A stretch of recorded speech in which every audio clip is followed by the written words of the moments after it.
नमस्कार दोस्तों, उत्तर प्रदेश वेदर पर आप सभी भाइयों का स्वागत है। मेरा नाम है अरविंदामा। देखें दोस्तों, वीडियो शुरू करने से पहले मैं आप सभी भाइयों को जो सर्कुलेशन उत्तर प्रदेश के भागों पर अभी भी बना हुआ है, उसके कारण किन किन भागों पर कितनी बारिश पिछले 24 घंटों के दौरान रिकॉर्ड की गई है, उसके बारे में आप सभी भाइयों को पहले जानकारी देना चाहूंगा।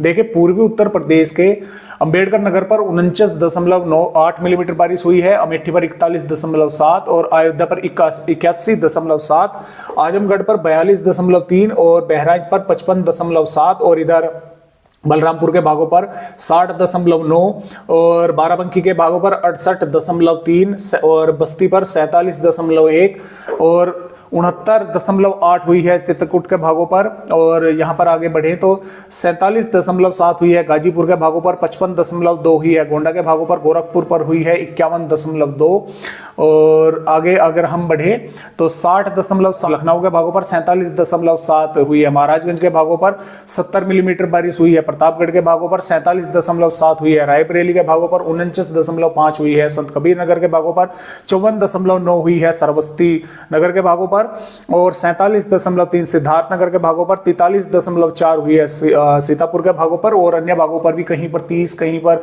27 इस तरह से देखने को मिली है। और सुल्तानपुर के भागों पर भी 41.4 हुई है। और पश्चिमी उत्तर प्रदेश की अगर बात करें तो यहाँ पर जो 75 मिलीमीटर बारिश है अमरोहा के भागों पर हुई है, 118 मिलीमीटर बारिश बदायूं के भागों पर हुई है।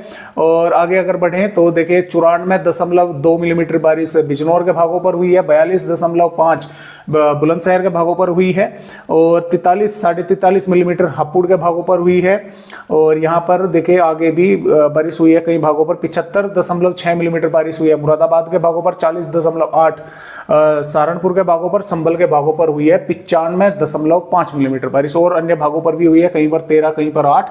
तो इस तरह से बारिश की गतिविधियां उत्तर प्रदेश के भागों पर इस सिस्टम ने की है और जो कि अभी भी उत्तर प्रदेश के भागों पर बना हुआ है, लेकिन कल तक जो है ये निष्क्रिय हो जाएगा, कमजोर हो जाएगा और बारिश की गतिविधियां कल दोपहर या कुछ भागों पर शाम तक देखने को मिल सकती है। ज्यादा संभावना इसके कारण अब नहीं है।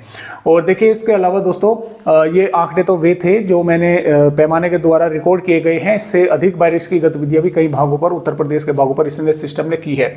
अब देखिए 7 अगस्त से उत्तर प्रदेश के भागों पर बारिश की गतिविधियां बढ़ने वाली हैं, कुछ स्थानों पर फिर से बढ़ेंगी और यहाँ पर पूर्वी राज्यों पर भी बढ़ेंगी। और 8 अगस्त में बारिश की गतिविधियां उत्तर प्रदेश के कई इलाकों पर अच्छी तेज होने की संभावना फिर से बनेगी, क्योंकि एक सिस्टम पूर्वी राज्यों के आसपास रहेगा और ये सिस्टम भी फिर आगे बढ़ेगा। 9 अगस्त में उत्तर प्रदेश के कई भागों पर बारिश करेगा, 10 अगस्त में भी उत्तर प्रदेश के कई भागों पर बारिश होगी, 11 अगस्त से जबरदस्त बारिश होने की संभावनाएं फिर से इसके कारण नजर आ रही है, क्योंकि ये सिस्टम उत्तर प्रदेश के भागों की तरफ आगे बढ़ेगा एज ए सर्कुलेशन की श्रेणी में। और इस सिस्टम का असर 12 अगस्त में भी उत्तर प्रदेश के भागों पर रहेगा, 13 अगस्त में भी बारिश होने की संभावना उत्तर प्रदेश के भागों पर रहेगी, क्योंकि जो सिस्टम उत्तर प्रदेश के भागों पर होगा वो कमजोर हो चुका होगा 13 अगस्त तक, लेकिन बंगाल की खाड़ी पर एक और नया सिस्टम बन चुका होगा जो कि 14 अगस्त में काफी जबरदस्त मौसमी सिस्टम होगा।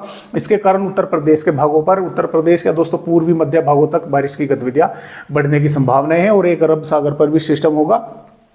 तो इस तरह से बारिश होने की संभावना उत्तर प्रदेश के भागों पर नजर आ रही है 14-15 अगस्त तक। तो देखते हैं कि 6 अगस्त में उत्तर प्रदेश के किन किन भागों पर बारिश होने की संभावना नजर आ रही है। जैसा कि दोस्तों आप यहां पर देख पा रहे हैं, ये जो वेदर रिपोर्ट है 6 अगस्त की है। 6 अगस्त में सहारनपुर, बिजनौर, मुरादाबाद, रामपुर, बरेली, पीलीभीत के कई स्थानों पर हल्की से मध्यम, कई भागों पर तेज बारिश होने की संभावनाएं हैं। शामली, मुजफ्फरनगर, बागपत, मेरठ, गाजियाबाद, हापुड़, अमरोहा, गौतम बुद्ध नगर, बुलंदशहर, अलीगढ़, संभल, बदायूं और कुशीनगर, शाजापुर, लखीमपुर खीरी, सीतापुर, बहराइच, श्रावस्ती, गोंडा, बलरामपुर, सिद्धार्थनगर, महाराजगंज, कुशीनगर, इन जिलों के भी कुछ स्थानों पर हल्की या कुछ स्थानों पर हल्की से मध्यम बौछारें गिरने की संभावना आने वाली 6 अगस्त में है। इसके अलावा मथुरा, हाथरस, एटा, आगरा, फिरोजाबाद, मैनपुरी, फरुखाबाद, हरदोई, कन्नौज, इटावा, औरैया, कानपुर देहात, कानपुर नगर, उन्नाव, लखनऊ, रायबरेली के साथ साथ बाराबंकी, फतेहपुर, अमेठी, अयोध्या, बस्ती, संत कबीर नगर, गोरखपुर, देवरिया, बलिया, मऊ, गाजीपुर, आजमगढ़, अंबेडकर नगर, जौनपुर, प्रतापगढ़, कौशाम्बी और प्रयागराज के साथ साथ यहाँ पर संत रविदास नगर, वाराणसी, जौनपुर, चंदौली, मिर्जापुर, सोनभद्र, इन जिलों के आसपास के भागों पर भी बादल दिखाई देंगे। एक दो भागों पर थोड़ी बहुत वेदर एक्टिविटी कहीं कहीं पर देखने को मिल सकती है। ललितपुर, झांसी, जालौन, महोबा, हमीरपुर, बांदा, चित्रकूट, इन भागों पर थोड़े बहुत बादल ही दिखाई दे सकते हैं। बारिश की संभावना न होने के बराबर ही है इन पर, फिर भी एक दो भागों पर बूंदाबांदी देखने को मिल सकती है। तो इस तरह से 6 अगस्त में उत्तर प्रदेश के भागों पर बारिश होने की संभावना है। आज की वीडियो में बस इतनी ही जानकारी। आगे की वेदर रिपोर्ट मैंने आप सभी भाइयों को पहले ही दिखा दी है। तो एक नए अपडेट के साथ फिर मिलते हैं उत्तर प्रदेश भाइयों से, तब तक के लिए नमस्कार।